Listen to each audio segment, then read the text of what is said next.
Welcome to Compass and Clock. I'm your host, Mary Copeland. This infotainment podcast explores how to live your best life now and well into retirement. We'll discuss topics in financial planning, housing, and insurance. We'll talk wellness, relationships, and leisure activities. A full active life requires planning for your goals and preparing for the unexpected. I'll introduce you to a variety of guests, from knowledgeable experts to folks sharing stories of their life experiences, and so much more. Because life is big. All is intended to help guide you in planning for what you need now and at any age. Like and subscribe so you don't miss a thing. Today, my guest is Deanne O'Rear-Cameron. Deanne is a professional mindset and human development specialist, aging in place advocate, speaker, and author. She serves as the chairperson for the City of Las Vegas Senior Citizens Advisory Board, chair of the board of directors of the NAIPC, National Aging in Place Council, bringing a local chapter to Southern Nevada, and she is a member of the Commission on Aging for Nevada. Very busy woman. She is passionate in helping others thrive, live their best life no matter where they are in life, but her heart is with older adults and resources to age in place a little more gracefully. Deanne, welcome to the show. Thank you. I am so happy to be here. Yay. Well, I think you are definitely the right person to talk to about this topic today, which is aging in place and what does that mean? So if you're ready, I'm going to ask you your first question. Absolutely. Okay, here we go. What is the definition of aging in place? Definition would be wherever you're at, wherever you're doing your aging, you're finding the resources, you're deciding what you want so that you know how you're going to age in place. Is this what you want now or in the future? Okay, that seems simple enough, right? So based on that, Deanne, what do you think others people's perception is for aging in place, though? Oh, that's a good question, because they believe that it's strictly for older adults and that it means, you're getting older, maybe you're getting a little more frail, you're going to need these things, which that can happen. But aging in place technically is the minute we're born. The minute we're born, we're 1 week old, 5 months old, 5 years old, 50 years old, 80 years old. So I think we kind of have had a little stigma there to what aging in place is. They think it's to remain in their home, but it could be a whole world of possibilities. As you said, life is big. Okay. So based on that, do you think you can age in place anywhere? It sounds like that's a possibility. Absolutely. It really is, because we have so many resources and things now. So, anywhere, you may choose to relocate. There's any number of things that you can do, but you can definitely age in place anywhere as long as you have the tools. Is there a roadmap for aging in place? Something handy for people to pick up and study and follow? Absolutely. There's quite a few resources. One of the first ones, of course, I have to point out is that the National Aging in Place Council on their website does have some tools on there. And we're in the process of updating them, but I must say that they are pretty comprehensive. So that's one of the first places I would tell a person to go, is to that. So you can kind of see the different things you might want to think of. We all need those memory joggers. Any other suggestions for that roadmap?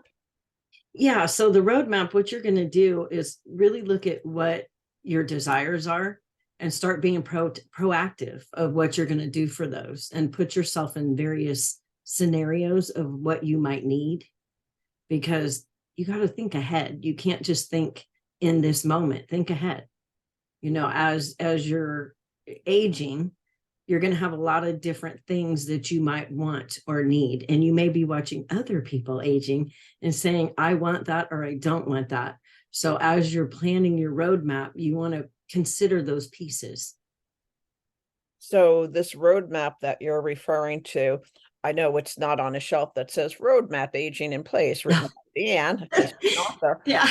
But in your professional opinion, when do you think somebody should start thinking about that retirement, that aging in place scenario?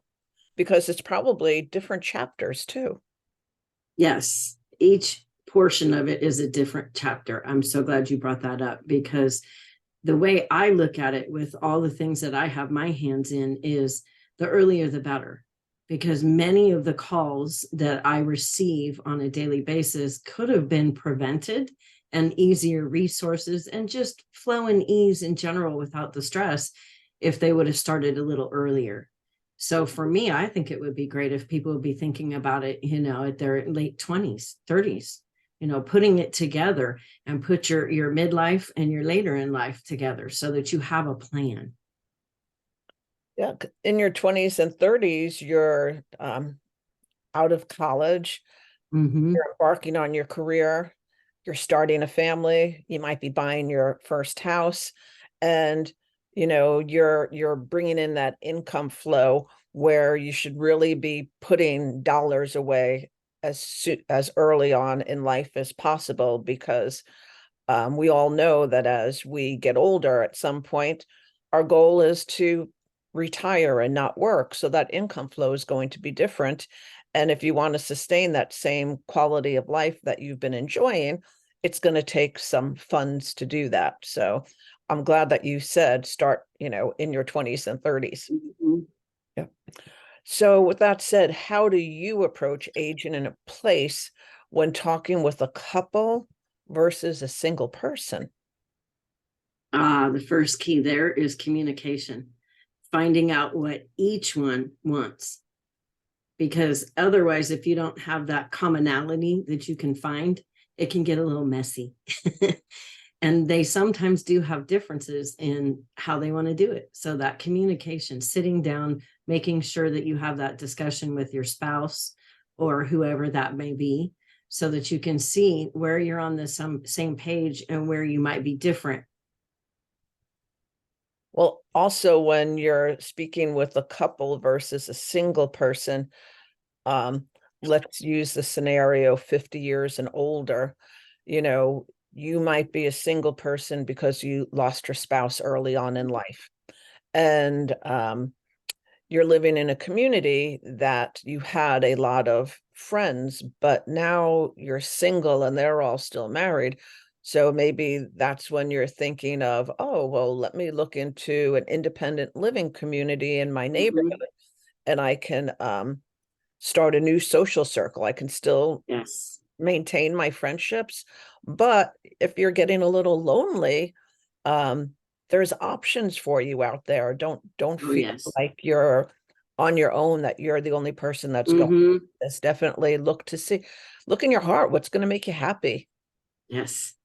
Yeah, that's definitely the single part of it. Definitely looking at both aspects. I love the isolation you just brought up. That's fantastic. Yeah, and then Making sure you're social. yeah, that is so vital to Mm-hmm. thriving in place and through life. Now, when we talk about the couple, though, how do you help a couple to learn how to age in place and thrive in place when the two people are at different levels of health? Let's say one's in great health and the other is in declining health. How do you approach that conversation? And let's walk through this scenario step by step. So if I'm working with this scenario, one of the first things that I do is, once again, the communication. So I find out what the needs are of the declining health, which of course will also involve finding out what that health challenge is, and then look at everything from solution. And then also find out what it is with the one who doesn't have the declining health, what it is that they see happening, and go ahead and get those tougher conversations going so that you get it out of the way from the very beginning. And then when you see what those needs are, you help them to find those needs and to get to the goal that hopefully you've gotten some commonality on. It's very important that they're on the same page when you have that scenario. It can be interesting, but I've seen several different things. I've seen, the spouse move in, they find a place where they can have the help. It can be an IL that has their internal resources right there internally. It could be assisted living, and then they can still move in as well. So there's so many resources. It's just a matter of finding out what makes their heart happy so they can age in place the right way. And also, when you're having that conversation about their healthcare needs, you also have to have the conversation about their financial health, not just their physical Yes. health. So based on what their needs and wants are, what can they financially afford to thrive in place? Yes. So it needs to be sustainable. And then you have to also have that conversation. Should they consider moving out of their home and into a assisted living community? They really need to do a financial plan to see how long their money's going to last, because Absolutely. they don't want to move into there for 3 years and then they're out of Mhm. money, and then they still have 10 more years of life or more. So all of that is intertwined together. It is, and it's common that that happens too. Yeah. And some communities are private pay. They're not Medicaid, and Medicare doesn't pay for housing. Mhm. Medicare is healthcare. And you have to read the fine print too, because if you run out of money and there's no other solutions, they might need to ask you to move out. And when Mhm. somebody's in a healthcare crisis, that's not the best time to be moving. Not at all, because then you're in an urgency situation instead of having the chance to plan. Exactly. So who do you talk to about aging in place um, options? Where would they go? So if somebody wants to learn about this, where are they going to seek out these professionals? Well, of course, there are organizations that you can go to online, our National Aging in Place Council, AARP. There are several big ones out there. But what I always recommend, because they're going to have things in your area, is your local area on aging and various partners that they work with. There's a lot of agencies out there, and each area is going to be different. So that's why it's really good to look for local area on aging, so that you can find out what those resources are. And then in most cases, they'll help you with a lot of it too. Yeah. Well, the National Aging in Place Council is nationwide, but there are local chapters, such as where you Yes. are, there's a local chapter for Southern Nevada. Where I am, there's a local chapter for the state of Washington. Yes. So I would highly recommend that people go online to the website and they can find the closest local chapter, because those professionals also know other professionals in other communities that might not be listed on the site. I would think another option would be talking to an elder care placement agency, Mhm. an agency that really sits down and does an assessment with you health wise and financial wise to figure out what is going to be the best way for you to safely and securely enjoy, the rest of your life. And they explain all the different types of housing options, which also include your own home and somebody coming in, like maybe an occupational therapist, Mhm. so they can assess how you move about the house so that you could do it safely. But, also in-home care can come in and help. And a couple can be totally devoted to each other, but let's say the husband is the one that's got a healthcare problem and he weighs 250 pounds and his wife weighs 120 pounds. She might not be able to help him physically, even though emotionally she wants to. And you need to ask for help. Don't take these things on yourself, because what will happen is that well spouse is going to find Mhm. themselves in a healthcare crisis then, because they were afraid to ask. So there's definitely resources out there, and every Mhm. county has a aging in place agency for folks Yes. out to countrywide. Um, Mhm. does aging in place, this totally flows into what we were saying, does aging in place look different based on where you live geographically? Let's look at that like in 3 different kind of states, because we have some extra time here. So let's give a few Yeah. scenarios. It is 100% different in different areas, because you may have rural, you may have, the suburban, And then you just have the difference in the geographic area itself. So for me here in Southern Nevada, we are very, very different. Anyone that comes in medical or in the older adult industry will tell you that if they've come from another state to here, which most people have in Vegas. Not everybody has been raised here. So that's one of the first things I can say is we're very different with some of our programs and things. And because we're predominantly retirees, our demographic is many, many older adults and those that are, aging up, so to speak. Just like we talked about, it's not just a certain age. We consider older adults over 50. Sorry, anyone in the audience that doesn't want to hear that, but we do that for a reason. So you'll plan earlier. But each region is going to be different in what they offer. And when you're in a rural area, you may have less resources. And all the more reason to do your planning for the age in place if you choose to stay in that rural area. Find out what services there are and aren't. And I really like that because I think that's one of the biggest things I see as a miss too. And sometimes, things happen. And in some areas, they just don't have what it takes. And that may require you to really sit down and assess. And is it really in my best interest to be here? And then if you're looking at other geographical areas, you want to find out exactly what they have so that you can make sure it's going to fit with the plan that you've hopefully put in place. Not only what they have, but where is it located? Let's use the state of Montana. I have a friend whose mom and dad are in their 80s and they live in Montana in a rural area. And to get to a medical facility isn't, a 2-minute drive in the car. Yeah. Or if you're in an urban area and you're right sizing from your large 2-story home into a single floor condo closer to town, you are able to decide when you pick that new home for yourself, that new location, okay, this is what I need. I need to be 5-minute drive or a bus ride from the hospital. I need to be walking distance to a grocery store. We have an active social life. I want a neighborhood that has eateries and movie theaters and shopping. So all of those things that we take for granted and we use every single day throughout our lives, we have to access them differently as we age because we do differently then. That is so true. And that's why, if you're looking to maybe, get a house in a different area or in a rural area, you can look at like the walk score.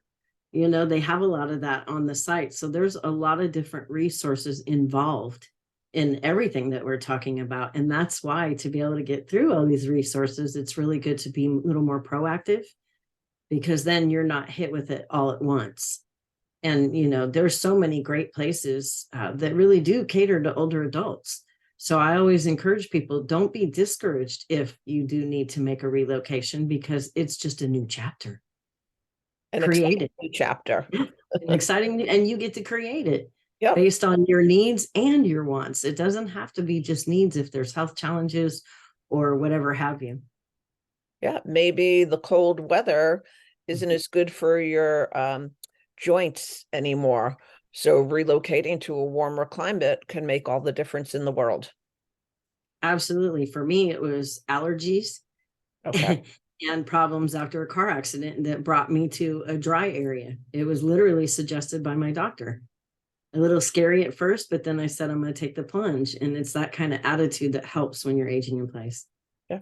And everything I know about you so far, I would say you're excelling and you're thriving in place. Let's talk about income level because we touched on it a little bit, but does your income level affect options for aging in place? And again, let's just do a few scenarios so people really hear us breaking it down. Absolutely. So there's different levels to this. And I always say the low income, the middle gap, and then of course, those that can afford any private services. So clearly I'm going to go kind of backwards here. The ones that can afford the private services, it's just a matter of finding them and doing the planning because of course they can. And then the middle gap is the one that tends to be a little bit more difficult. And boy, do I know about this with the positions that I have, because finding resources for people who are over the income level for some of the programs, it takes a little bit more time. It takes time. It takes knowing what the, programs that might be out there, or if they even exist. So it's very important for that middle gap to do that planning ahead, because then you can find yourself in the other gap if you do it right. Mm-hmm. For the low income, there are many, many state and local programs in all areas. It's a matter of finding them and knowing what they are, whether they be, Medicaid, or sometimes they have their own state programs. And the key, though, is making sure to look at those programs, see what they cover and don't. I've seen a lot of people who've gone into some of these programs thinking it was going to cover it all. And once again, like you said earlier, they did not plan for, oh, okay, so they'll pay if I go into this particular building or this particular area, but they didn't plan for the resources they're going to need along with that.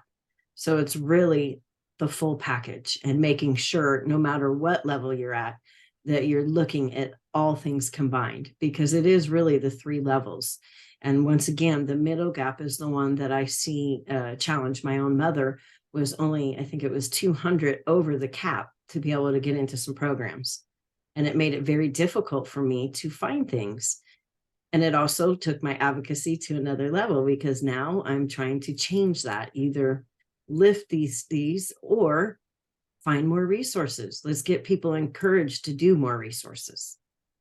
When you're in that middle gap, you have that fear then that you're going to outlive your money, and that's scary. Very scary.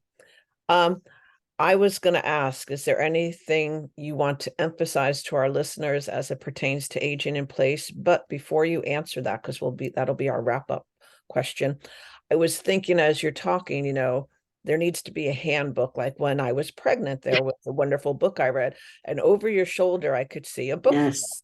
Now, wasn't the National Aging in Place Council write a book recently? I think they have 2 issues out. Yes, that's our first edition. And now we have difficult aging in place conversations. And I'm happy to say that we were #1 in several categories on Amazon. And with the people that I know have been ordering it in my circle, have absolutely loved it. It has amazing industry experts in it. And there's a lot of great information to just help you to make the decisions. And especially those difficult ones. Those are the hardest, because you have to have the conversations. And you also have to think. And sometimes we don't want to think about taking away the keys. We don't want to think about what's going to happen as, we age. I mean, 20-year-olds don't want to think about what happens in 30s or 40s. It's the same thing, no matter what age you're at. But of course, it becomes more predominant later.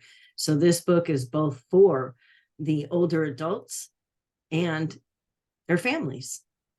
But I also say this is also both editions for those 20s and 30s, because it's going to get you thinking about things, and to do it without fear, do it knowing that you're armed with knowledge.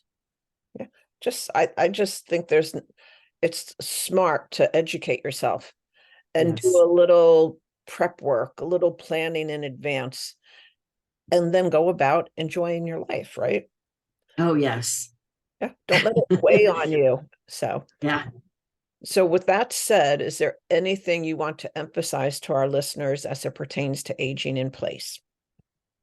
The one thing you've probably heard me say several times today is be proactive. Proactive rather than reactive. What I mean by that is when you put some things in place, you understand what it is that you desire for aging in place, no matter what stage you're at, you can better be informed going into looking at different ways to do it. Because that's one of the things I see the most is people just didn't plan, and now they're stressed and they're in an urgency situation. And if you really want to age with ease, flow, and grace, that's what I always call it when I sign the books, it's really just making sure that you're getting the information. Go to the seminars if you can, get online for different things, just find out, because you're not in that stage yet. You may not exactly know. And it's really about living your best life, no matter what age you are, living it. And how can you do that? That's the part that I'm very passionate about for everyone. How can I help them stay happy? Because that's one of the biggest keys when you're planning things with them. Obviously, all the details we've talked about, but we have to have joy in the journey. It's not a privilege everyone gets to age. I'm speechless because it's just you're passionate, and you and I are very similar on the way that we think about Yes. all of this. And we have to be our own advocates. And it's Mm-hmm. okay that we don't know what questions to ask. Just start Yeah. asking some questions and let, these resources out there put in front of you other questions you didn't even know to ask, but they are there for you. Agencies, professionals in all areas, retirement planning, legal guidance, leisure pursuits, senior Mm-hmm. housing options, healthcare, family support, you name it. There are professionals out there that want to help everybody thrive and age in place with joy. So, Yes. with that said, Deanne, I just want to say thank you so much for your passion and for educating us on what aging in place truly means and how to start properly planning for our senior years so that they're safe and successful. Until next week, everyone, take care and thanks for listening.